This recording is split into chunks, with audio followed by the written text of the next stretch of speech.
అందరికీ నమస్కారం. పొదిలి జగన్మోహన్ రెడ్డి గారి పర్యటన సక్సెస్ అవుతుందనే ఉద్దేశంతో తెలుగుదేశం పార్టీ కార్యకర్తలు, నాయకులు మహిళల ముసుగులో మరి దాడికి ప్రేరేపించడం జరిగిందని వైసీపీ జిల్లా అధ్యక్షుడు బూచేపల్లి శివప్రసాద్ రెడ్డి ఆరోపించారు. ఈ రోజు జరిగినటువంటి జిల్లా పార్టీ కార్యాలయంలో ఆయన మీడియాతో మాట్లాడారు. జగన్మోహన్ గారు రైతుల సమస్య మీద తెలుసుకొని రైతులు పొగాకు రైతుల కోసం అండగా ఉండటం కోసం ఈరోజు పొదిలి వేలం కేంద్రానికి వస్తుంటే కావాలని టీడీపీ నాయకులు మహిళల ముసుగులో వాళ్ళు ఈ ప్రోగ్రాం డైవర్ట్ చేయాలని చెప్పేసి కావాలని చెప్పేసి 4-5 ప్లేసుల్లో మహిళలు పెట్టి అరాచక శక్తుల్లాగా తయారు చేసి వాళ్ళు ఎంతకాడికి ప్రోగ్రాం డిస్టర్బ్ చేయాలి, ఈ ప్రోగ్రాం సాఫీగా జరగకూడదని చెప్పేసి కావాలని చెప్పేసి మహిళలతో చెప్పులతో రాళ్ళు తీయడం జరిగింది. అయ్యా మీరు గమనించండి, ఈ కూటమి ప్రజలు కూడా కూటమి నాయకులు కూడా మేము ఇంత ప్రోగ్రాం చేసుకుంటా ఉంటే మీరు కావాలని నిరసన ఇంకో ప్రదేశంలో చేసుకోవచ్చు కదా. మేము శాంతియుత ర్యాలీలు చేసి శాంతియుత ప్రోగ్రాం చేసుకుంటే రైతుల కోసం, రైతుల సమస్య కోసం, ఈ రాష్ట్రంలో రైతులు ఇబ్బందులు పడుతున్నారు, వాళ్ళకి అండగా ఉండటం కోసం మేము వస్తే దాన్ని డైవర్ట్ చేసుకోవడం కోసం, మీ పబ్లిసిటీ కోసం మహిళలను అడ్డు పెట్టుకొని రాజకీయం చేసడం ఏ విధంగా సపోదని చెప్పి అడుగుతున్నాను. అదేవిధంగా మాట్లాడితే మహిళలందరికీ జగన్మోహన్ గారికి క్షమాపణ చెప్పాలన్నారు. ఈ రాష్ట్రంలో కానీ దేశ చరిత్రలో కానీ రాజశేఖర్ గారి తర్వాత మహిళల్ని గౌరవించిన నాయకుడు ముఖ్యమంత్రి అంటే వైఎస్ జగన్మోహన్ తప్ప ఇంకెవరు అని చెప్పి సభాముఖంగా తెలియజేస్తున్నా. ఎందుకంటే ఆసరా కానీ, చేయూత కానీ, అమ్మఒడి కానీ, ఇళ్ల స్థలాలు కానీ, ప్లాట్లు కానీ ప్రతి ఒక్కడు కూడా జగన్మోహన్ గారి టైంలో ప్రతి అభివృద్ధి పథకం కూడా మహిళల పేరే పెట్టాడు. ఈ రాష్ట్రంలో మహిళలకు ఎక్కువ పెద్దపీట వేసి వాళ్ళు డెవలప్ చేయాలని చెప్పి, ఆర్థికంగా డెవలప్ చేయాలని చెప్పి, సామాజికంగా డెవలప్ చేయాలని చెప్పేసి జగన్మోహన్ గారు మహిళలకు ఎక్కువ సపోర్ట్ చేశాడు.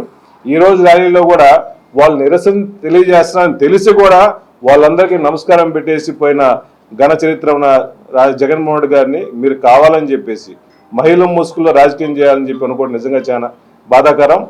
ఒకటే గుర్తుపెట్టుకోండి, మీ మీద వ్యతిరేకత స్టార్ట్ అయింది. ఈ వ్యతిరేకత ఈ ప్రకాశం జిల్లాలోనే ఈ రైతులందరూ తెలియపరిచారు. దాన్ని తట్టుకోలేక దీన్ని డైవర్ట్ చేసుకోవడం కోసం నానా రకాలు పెడుతున్నారు.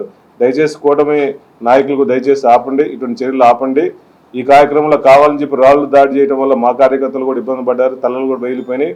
వాళ్ళు కావాలని చెప్పి ఈ శాంతి పద్ధతులని ఇబ్బంది చేసుకోవడం కోసం, మేము పెట్టిన ప్రోగ్రాం డైవర్ట్ చేసుకోవడం కోసం ముందు వాళ్ళు ఇవన్నీ పెట్టారు. అసలు వాళ్ళే మహిళలు రాకపోతే శాంతియుతంగా ర్యాలీ బాగా చక్కగా జరిగిపోయేది. కావాలని చెప్పి ఏదో గలబా చేయాలని చెప్పేసి ఇంటెన్షన్తో 2-3 రోజుల నుంచి మహిళలను అడ్డుపెట్టుకొని కావాలని ప్రోగ్రాం చేశారు. దయచేసి శాంతి భద్రతల విఘాతం కల్పించకూడదు. ఆయన ప్రధానంగా కూడా అక్కడ ఉన్నటువంటి తెలుగుదేశం పార్టీ నాయకులు, కార్యకర్తల మీద మరి ఉవ్వెత్తి నెగిసిపడ్డారని కూడా మనం తెలియజేసుకోవచ్చు.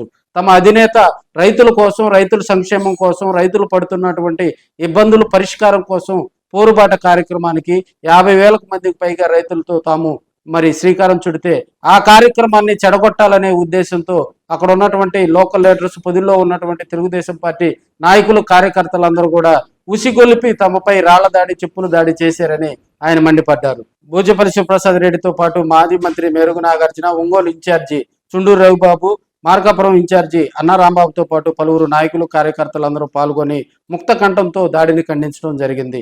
అయితే ఏది ఏమైనప్పటికీ కూడా పొదిలి పర్యటన సక్సెస్ అవటం పట్ల అక్కడ ఉన్నటువంటి నాయకులు, కార్యకర్తలందరూ కూడా బూచేపల్లి శివప్రసాద్ రెడ్డి ధన్యవాదాలు తెలిపారు.